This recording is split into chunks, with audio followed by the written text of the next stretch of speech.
Hola, buenos días. Muchas gracias, bienvenidos. Bueno, solamente, aunque la inauguración, digamos, oficial la vamos a hacer en la noche previa al concierto, les quiero dar a todos la bienvenida.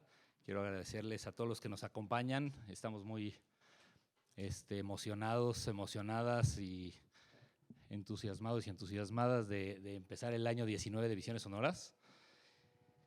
Y también muchísimas gracias a los artistas que nos acompañan.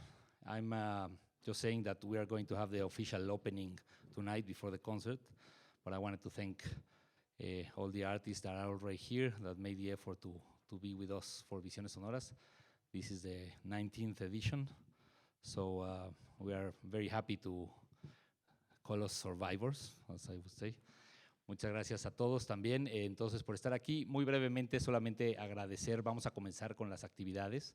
Los quiero comenzar a invitar a lo largo de la semana a que nos ayuden a traer todos sus desechos electrónicos ahí en la entrada. Si ven, ya hay unas cajas con cosas para que vayan limpiando sus estudios, sus coches, la casa de la abuela, todo lo que puedan conseguir para que lo podamos reciclar. Y bueno, muchos de ustedes tal vez conocen, pero para los que no conozcan, vamos a estar siguiendo el programa exactamente como está. A lo largo del día vamos a tener algunos anuncios y las conferencias en inglés son en inglés, y aquellos que probablemente no puedan seguir el inglés, pues se pueden juntar en la parte de atrás para una traducción así medio informal, como hacemos siempre, pero las charlas de esa manera son más dinámicas. También los invito a compartir en las redes lo que les vaya gustando. Vamos a tener todo lo que va a ir pasando, se va a ir subiendo en la plataforma, no en tiempo real, pero al día siguiente o unas horas después, para que lo conozcan. Y al final, primero que nada, bueno, quiero agradecer obviamente todo el equipo del CEMAS que ha estado trabajando durante, ahora sí, muchos meses para poder hacer un Visiones Sonoras temprano en el año. I just want to thank the team at CEMAS that's been working for many months to do Visiones Sonoras so early in the year. We used to have most of the year to plan everything, and now we decided to move it into March, so we are regretting that a little bit, but thanks for being here. Y después, a lo largo de la semana también los invitamos, por supuesto, a los talleres, aquellos que se inscribieron, a una serie de actividades para ir a ver la instalación en la ENES, y por supuesto, ojalá y nos ayuden a invitar gente a los conciertos de las 8:30 de la noche en este mismo espacio. Y bueno, quiero agradecer primero que nada a la Secretaría de Cultura del Estado, que es parte esencial de que el CEMAS siga aquí trabajando con Visiones Sonoras, igual que al CENART y a la Secretaría de Cultura Federal, además de la estatal, y por supuesto a la Licenciatura en Música y Tecnología Artística y a la ENES, toda la UNAM de Morelia, que también es parte fundamental de lo que ahora, desde hace algunos años, es Visiones Sonoras.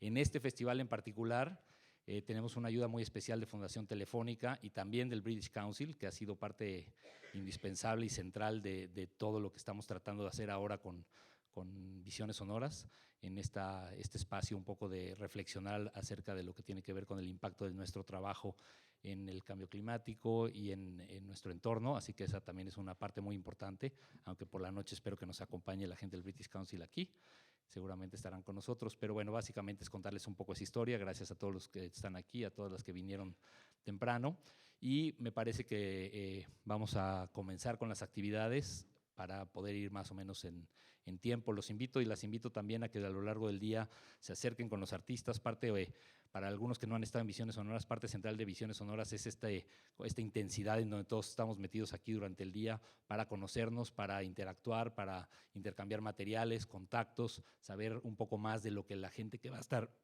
aquí adelante hace. Así que los invito a aprovechar esas oportunidades para poder conocer todo eso. Así que bueno, muchísimas gracias. Bienvenidos al Visiones Sonoras 19 y que lo disfruten mucho.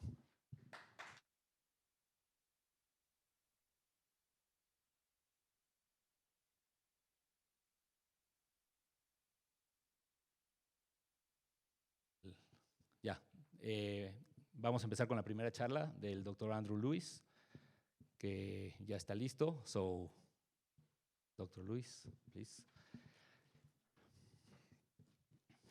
Muchísimas gracias por estar aquí, Andrew. Thanks very much.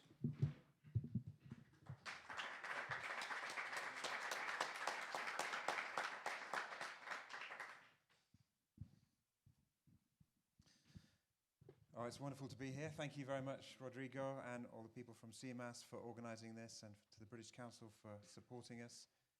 It's a great opportunity. How's the timetable going? Because we seem to be doing really well at the moment. What sort of time shall I finish? 10:40. Okay. Great. So I'm really delighted to be thinking and talking about climate change. It's not something that I would have been doing probably otherwise had the invitation not come from Rodrigo very kindly to talk about this subject and to think about it, to make music about it, and to have this meeting together. When the invitation came through, I put a couple of calls out to colleagues across Bangor University to see who might be interested to collaborate. I mean, it's something that I've been thinking about for a while, of course, but never really got around to doing. So I just said, who might be interested to work on climate change data? And I got a couple of responses. One was from David Christie, who is Research Fellow in Ocean Renewable Energy Modelling at Bangor University, and the other from Iestyn Woolway. We're hoping to hear a little bit from Iestyn via Zoom if the satellite link up can work okay. The first piece, which I'm not going to say very much about, I'm not going to be performing either, but I thought you might like to hear a little bit about it, is called Three Storms. And this was the data that David Christie directed me towards. He's an oceanographer. In fact, both of them are from the School of Ocean Sciences. And David Christie said, well, there's this fantastic network of sea buoys moored around the UK that monitor the waves going up and down. And the data that they actually put out is FFT data.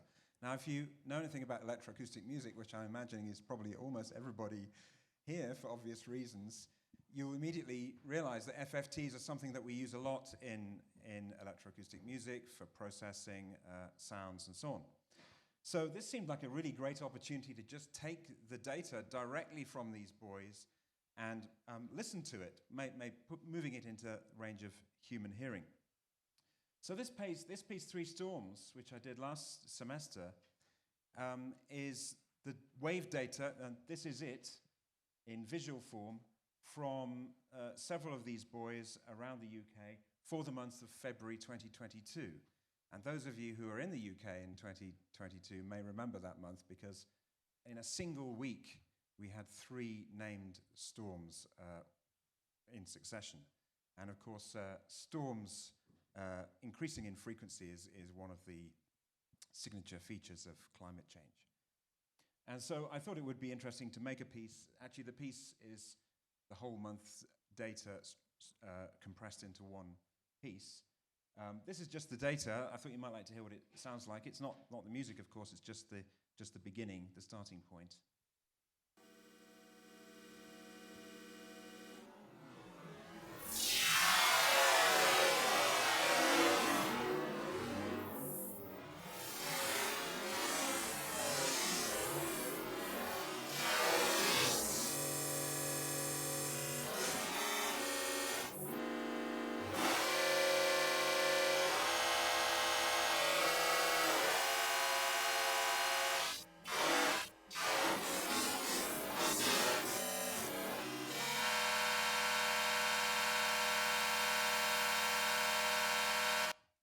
As I say, it's not a piece, but you can probably see that there's potential for taking this kind of starting point and doing something with it. So that's what I did for this piece.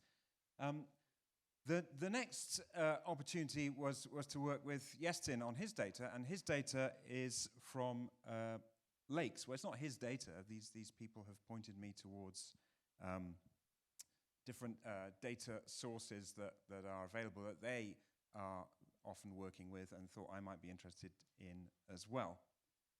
This piece is called Two Lakes, and it is about 2 lakes, and there's one in Mexico. Shall I have a go at saying Nezahualcóyotl? Not brilliant, but I can't really complain because I come from Wales, where it's also very difficult to pronounce the names of places. This one's quite easy. It's Llyn Celyn in Wales. And both these lakes were created by drowning existing settlements to create reservoirs.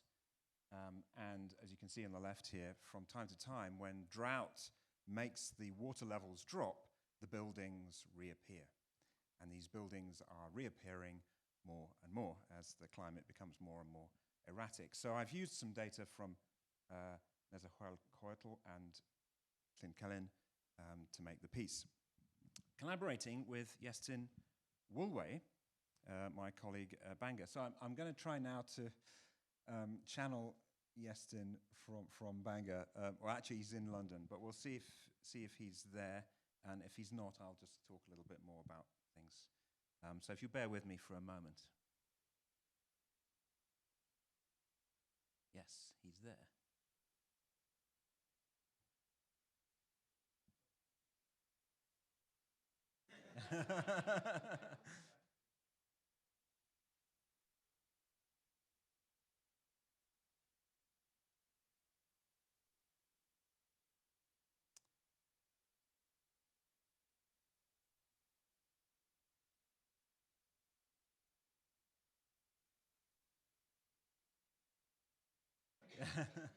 Don't worry, we'll.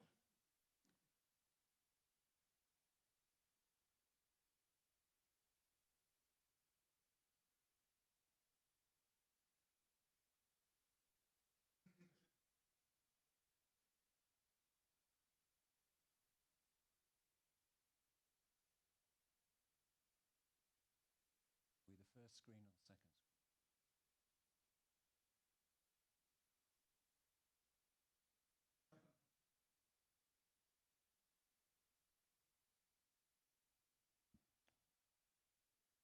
Hi, Iestyn, can you hear us at all? Oh, great. Okay, actually, you're just coming out on the computer, so give me a second to switch over the output. We can hear you okay, but could you try again?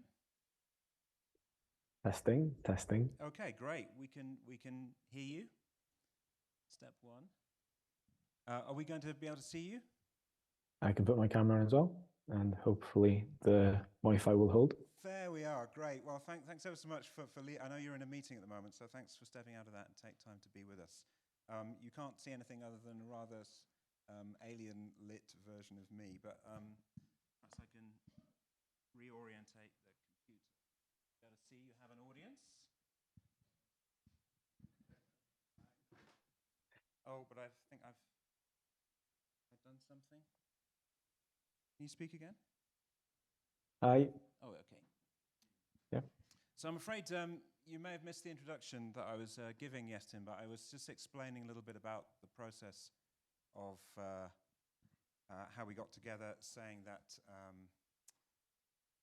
Rodrigo had put out the call for participating in this event, which the British Council were organising, and then I sent out an email and I got a couple of very interesting responses, one of which was yours. I just explained a little bit about the work that I did with David Christie on using data from sea buoys, and I explained a little bit about that piece,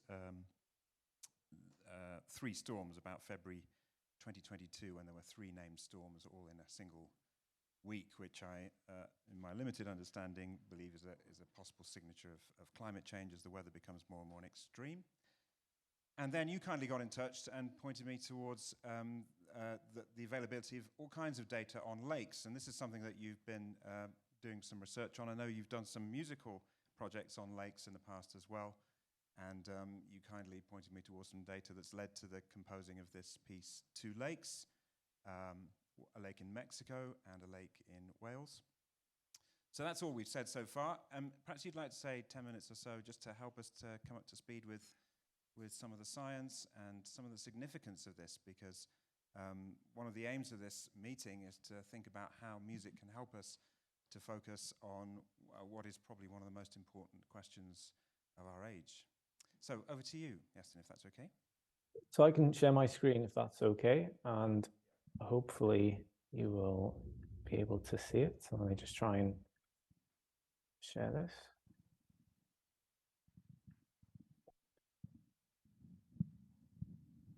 Okay. Here we are. Computer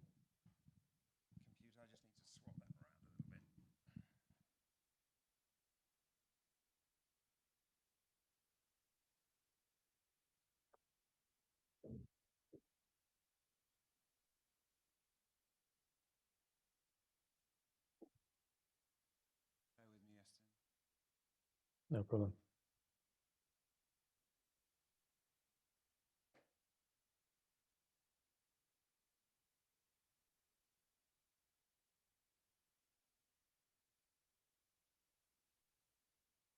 Okay, great. We can see it now.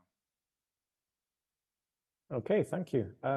So this is just going to be a very brief overview of some of the work that I've been doing, specifically looking at climate change impacts on the world's freshwater resources. I won't talk much about the music side of things here, but I'll talk more generally about the climate angle. And so I'll just begin by saying, as we can all appreciate, so water is a fundamental resource on Earth. And if we think about the different places where we can find water, you immediately think of the oceans.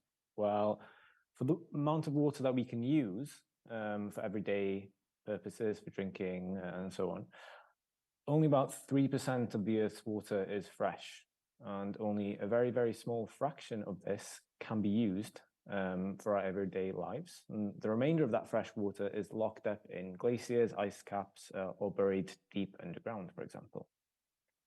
Now, of the very small percentage of water that is available to us, 87% of that resides in lakes and reservoirs. So they're immensely important for our everyday lives and indeed for survival. Approximately 70% of direct water consumption is for irrigation, used for irrigation, so for watering crops and so on. And so this is a major stressor for water and its availability at a global scale. But also things such as pollution is a serious threat, so algal blooms and other things, but also climate change, which can influence things such as evaporation rates in the Earth's freshwater resources. Now, one of the things that I try and do with my research is use data that has been collected from these or being measured essentially from space. So at any point in time, we currently have hundreds of satellites orbiting the Earth. These take very detailed images of the Earth's surface. And one of the things that they can do is they can tell us where water is present, where water is absent, and how those things change from one day to the next, and how the availability of water changes through time. The way that it does this is, in very simple terms, what it does, if you have a satellite orbiting in space, it sends essentially a signal down to Earth. It can tell then by the amount of time that it takes for that signal to return to the satellite, it can tell if the surface it's observing is water, if the surface is a forest, if the surface is ice, and so on. And it can also measure or give an indication of the volume of water that's below it. And this is the type of information that we use to understand how the availability of water changes through time. So on the right-hand side here, I show some what we call tracks, which is basically what the satellite can see from space. So these red lines here over the map. And you can see that the satellite, recording in progress. The satellite passes at a daily interval. So it takes these continuous measurements, and then we can see how the water availability changes. So here's an example of some of this data that we have. So this is for Lake Chapala. I hope I'm pronouncing that correctly, in Mexico. And on the right-hand side, you can see the direct measurements from these satellites observing the water level in that lake from one point in time to the next. Now, this data is covers a relatively short time period. So in this example, it's from 2011 till the near present. But you can see how variable the water level is, how it can be high one year, low in another, and it can even change from one month to the next and so on. Obviously, we have this information for more than just one lake. We have this information for hundreds, thousands of lakes from around the world. And as an example, here are two time series data for lakes in East Africa. So these are lakes Tanganyika and Lake Victoria, very important lakes for the region. And some of the key things that we can do with this is try to identify signals and patterns in the data. So looking at these two specific examples here, we can see that one of the lakes, Lake Victoria, is shown in orange or yellow, and the other is shown in green. We can see a temporal consistency or coherency these data sets. So a high in one lake represents a high in the other. A dip in one is also mirrored in the other lake. And what we can do with this data is try to understand how water resources, so the amount of water available in these lakes, varies across different regions, and if what happens in one part of the world is resembled in another.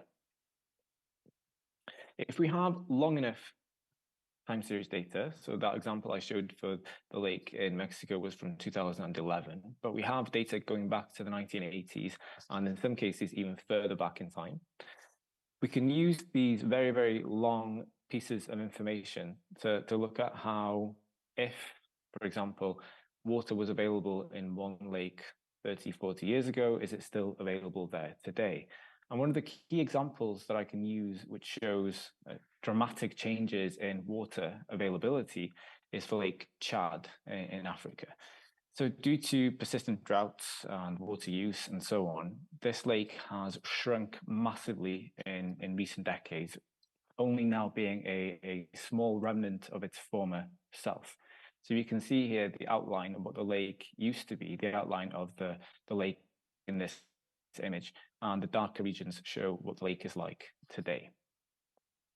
Another example is a lake which is called the RLC. So it was once a great inland sea, hence the name.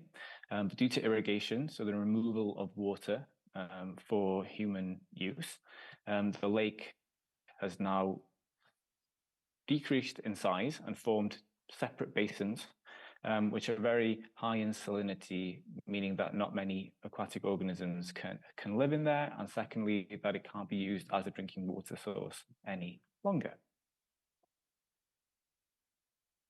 And to show some other nice satellite images, on the left-hand side here, I show disappearance of a lake in Bolivia. So this is Lake Popo, which on the left-hand side is a satellite image of the lake in 1985.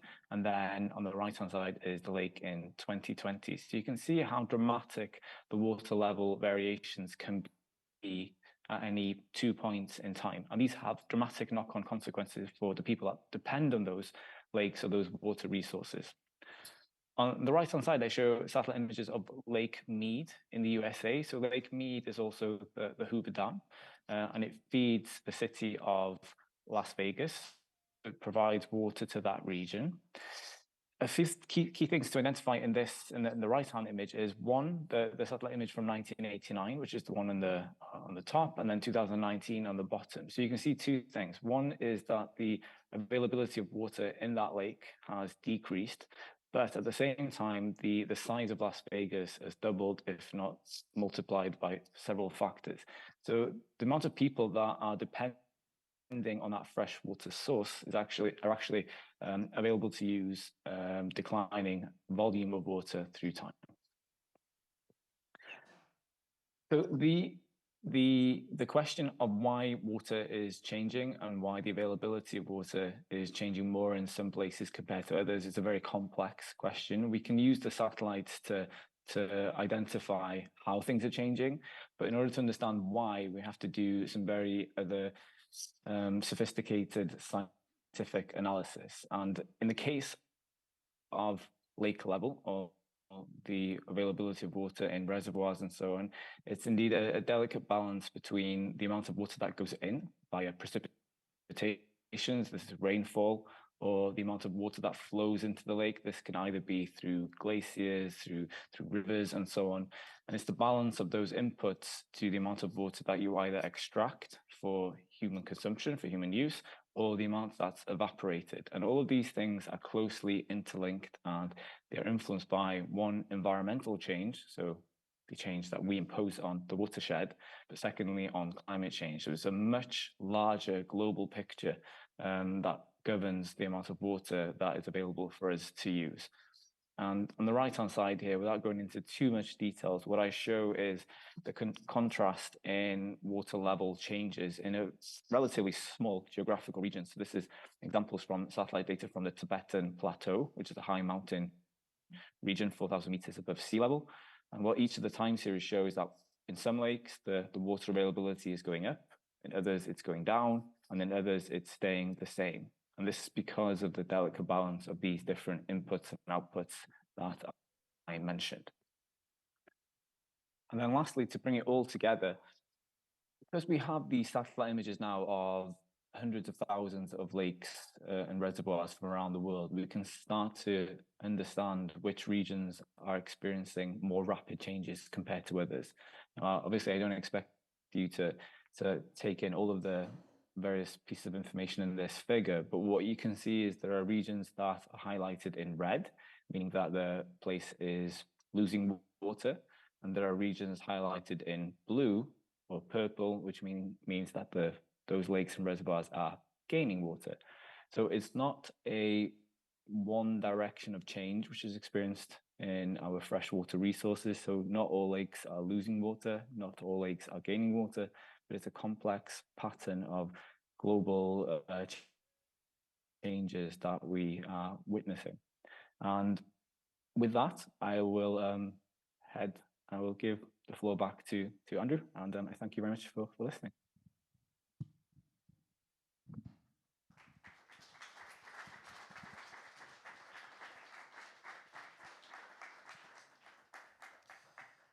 Thanks, Iestyn, that's great. Actually, I've learned a lot more about the data already just from seeing that presentation, and perhaps more importantly, what it all means.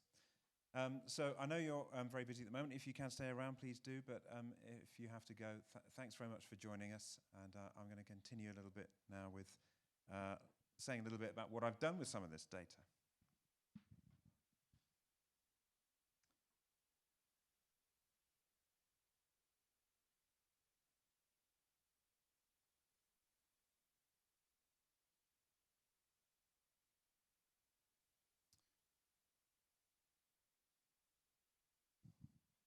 So the lakes in question, two of them, the lake in Mexico, Nezahualcóyotl. Oh, I've spelt that wrong. I'm sorry. There should be an L there.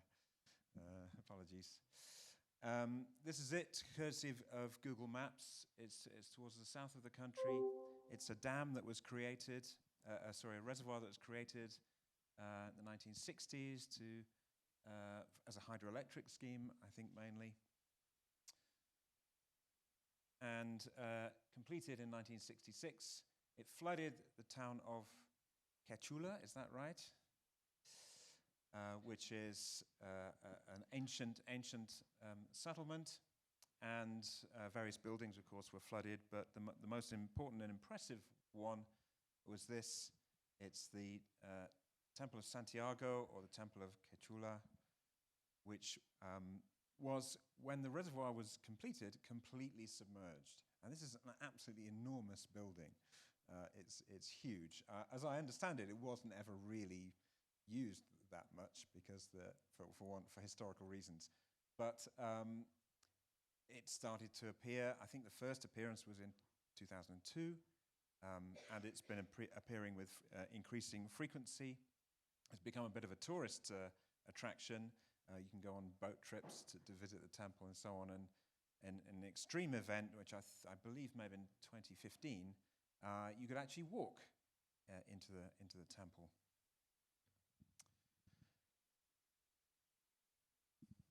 This is the data that I've been using, and I've got this data from the TEA portal. It's their HydroWeb collection. It's a very large collection of climate data. If you want to work with climate data, you can get it. It's freely available.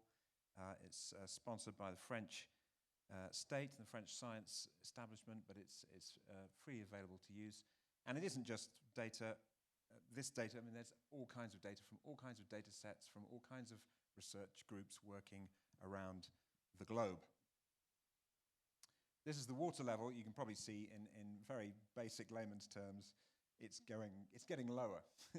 It's getting lower, but there's tremendous variation. Of course, it's a controlled level because it's a dam that controls the water level, but there is a relationship between drought and water levels nonetheless. The data that one gets comes in a very handy format. It's just a text file format, CSV file, comma-separated values, so you can put it straight into an Excel spreadsheet. Perhaps take out some of the data you're not that interested in, because a lot of this data comes with all kinds of different parameters, and usually I'm just looking at one or two of them. In this case, I really just wanted to know when is it and how high is the water. So it's the date and the water level. Take out all the headers and just focus on the columns that you want in a new CSV file. Now, I'm a Max MSP person. It's my tool of choice. So a lot of the preparation for this piece was making little Max patches to to explore whether there are interesting things to do with the data. I mean, one of the challenges, and I was talking to Scott Wilson about this earlier on, is that a lot of climate data, it kind of goes up and down.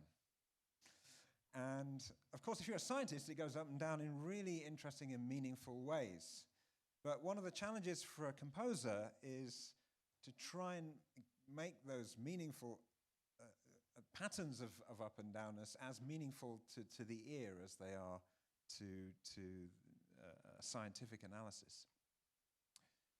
So if you look at this, you can see it's the same data that we saw on the previous slide. So you can see it kind of is generally getting lower, and the lows are getting lower, and there are fewer highs.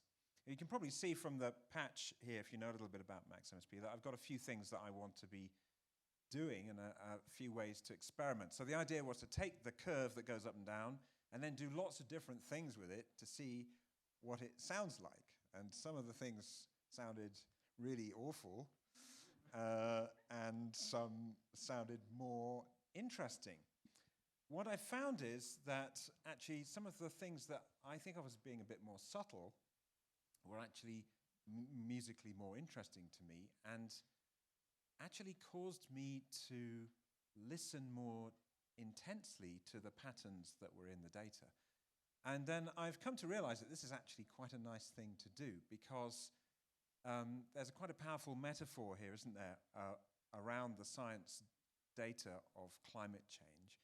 And the question really is, are we listening? Not in the sense of are we hearing what's there, but are we paying attention to what we're hearing, and are we responding to what we're hearing? So I've realized that not only was this kind of musically pragmatic solution to use things that are quite subtle, but it actually makes a quite powerful point in the piece that you have to listen very closely. As you'll hear, the piece is being done on Friday, I think. And you'll hear it's quite boisterous, it's quite energetic, there's a lot of noise, there's a lot of stuff flying around. And actually the most significant moments of climate data are quite quiet and quite understated. And you have to kind of change your listening focus and really listen quite hard to hear it. And I rather like the message that sends about whether or not we're paying attention to what the planet is trying to tell us, or in this case, what the lakes are trying to tell us. So I did various things with the data. This is one of them. It's signs.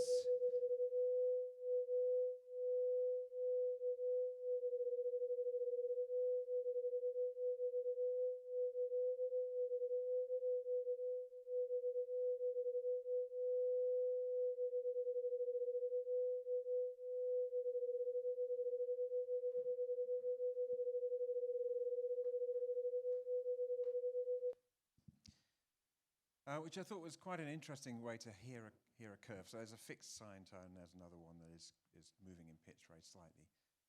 And the reason I like that is because without hearing a very dramatic rise and fall in pitch, you can still hear this sense of, well, actually, kind of another metaphor really, it becomes more and more discordant. As the drought becomes more and more significant, the beating becomes faster, and there's more of a kind of discord between perhaps where the level should be and where it's dropping to.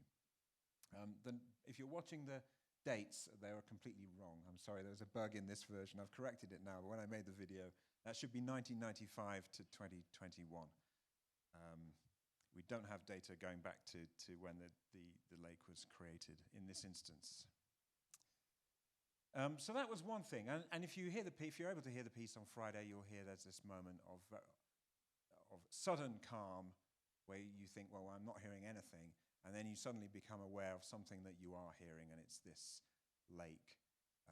In my mind, the lake is crying out for attention and help, but it's doing so in this very, very understated, very, very quiet, quiet way. Well, I was just thinking, perhaps that's a rather British way of crying for help. I don't know, but help.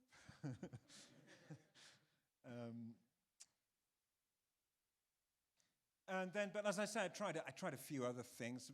I mean, what I love about working with sounds and working with data is the same kind of thing. You can just play around and experiment and just see what works. Lots of things didn't work, but a few things were more interesting. So one of the things I did was just take the output of this patch, which is just a line going up and down, and try and use it to control other things. So in this case, I've got a series of software patches I use for my own music and my students use, called BAT, and this is the kind of the shuffling one. So this is a patch that takes a sound file and plays back chunks of the sound file in different orders. It's a very familiar technique, and lots of software does it.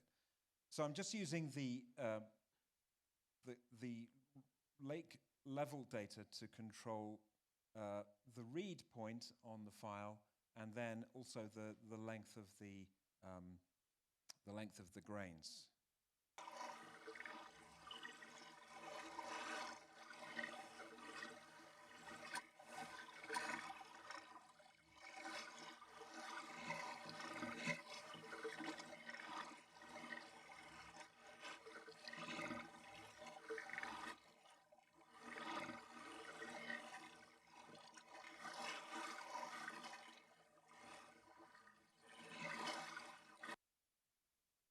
So unlike the first example, you can't really hear what's going on. If you follow the line, there isn't really a correlation between the music and the data.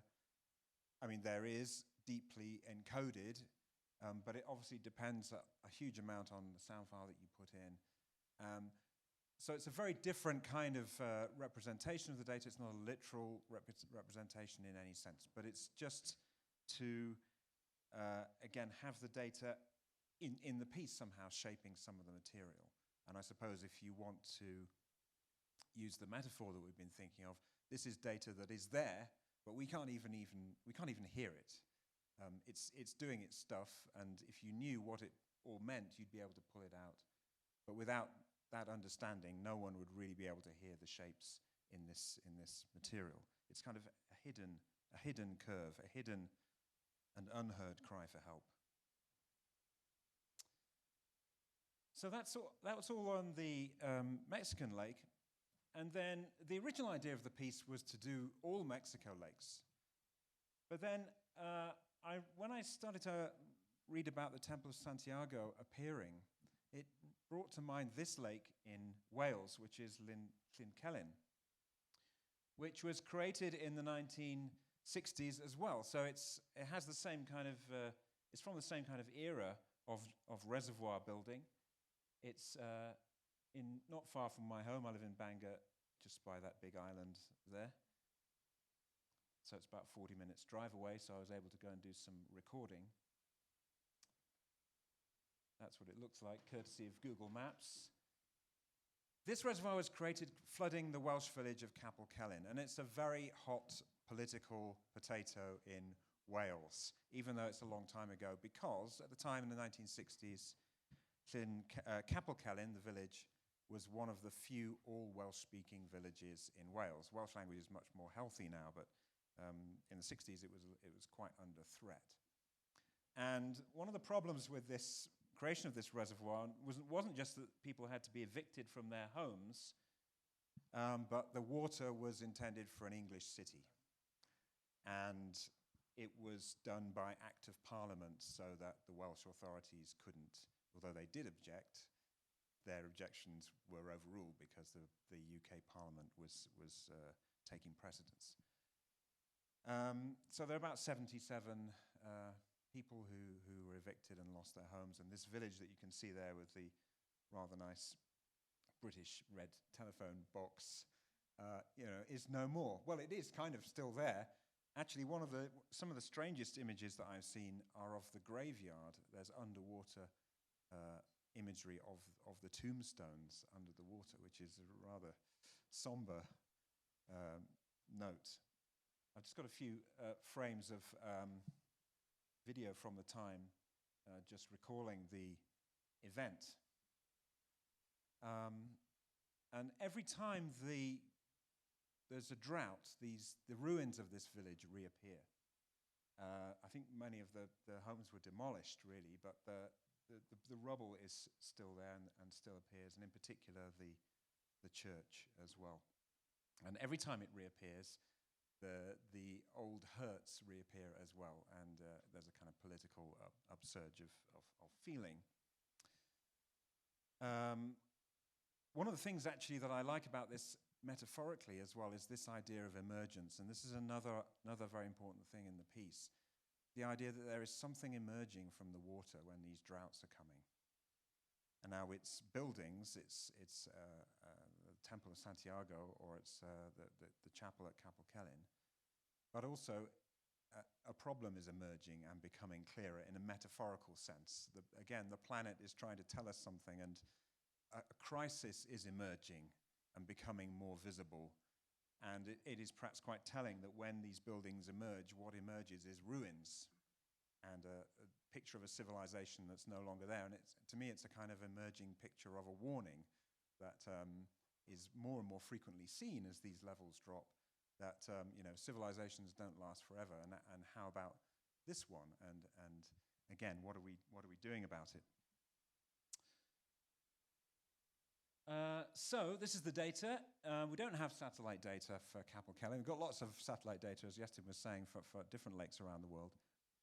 But this is data that is from Natural Resources Wales. Actually, it's from the National River Flow Archive, which is a UK database at the UK Centre for Ecology and Hydrology. Again, you can go on there, you can get the data if you want it, you can use it for artistic purposes. This is a monitoring station at the outflow of the reservoir. So again, it's a reservoir, it's controlled, but nevertheless, climate change features are evident in the outflow data. It produces this, it's the same kind of data set, so it's a CSV file. You just have to take off the header, and I think in this particular case, all you get is years, or dates rather, and the amount of water flowing. And this is the patch that I derived from it. And just looking at it, I think the years on this one actually are correct. Just looking at it, you can see that, obviously the attempt from this station is to keep the reservoir level stable, but that attempt is becoming more and more fraught as up to about halfway, it's kind of stable, and then about halfway it kind of diverges. So the lows become a bit lower. There are a few particular lows, but sometimes they have special reasons, like they were clearing out the weeds or something. So you have to watch out for those. But after about halfway, the lows become a bit lower, and particularly the highs become higher. And one of the features of climate change, of course, is not just extreme drought, but extreme rainfall. And if you live in Wales, where I come from, you know all about extreme rainfall. It rains a lot anyway, but you have these big rain events, and these are signified by the spikes, where they're having to let out lots of water from the reservoir to stop it from overflowing.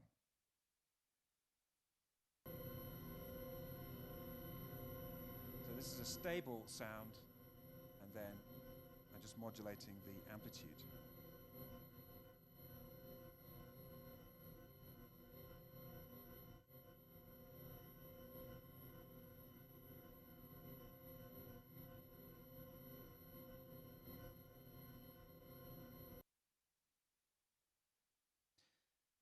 It's a very simple idea, but it does at least allow you to hear the way that the extremes are changing. But again, if you want to really take note of that, you have to be listening very clearly. I mean, you can hear that it's kind of fluctuating, but you have to listen closely to hear exactly what it's doing.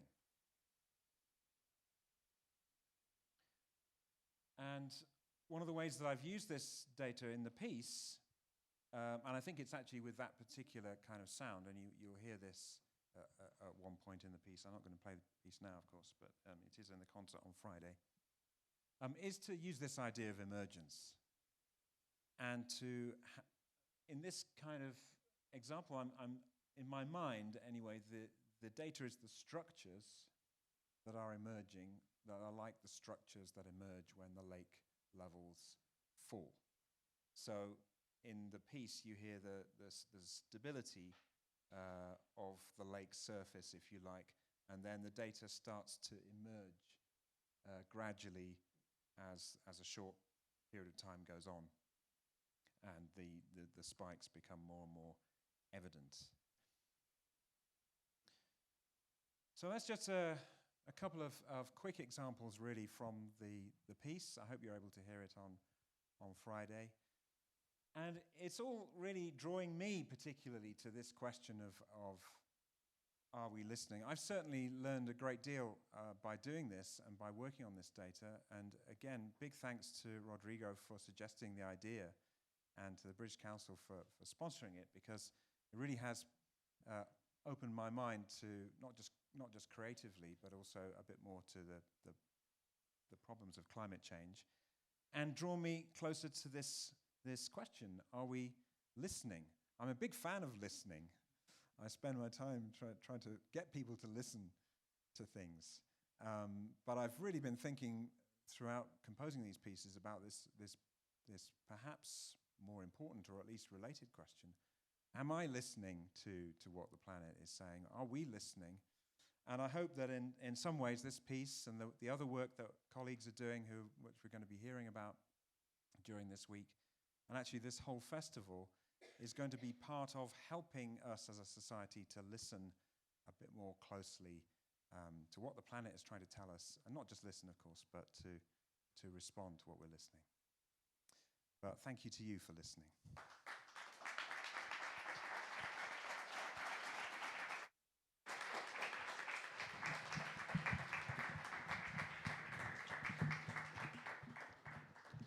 Muchas gracias.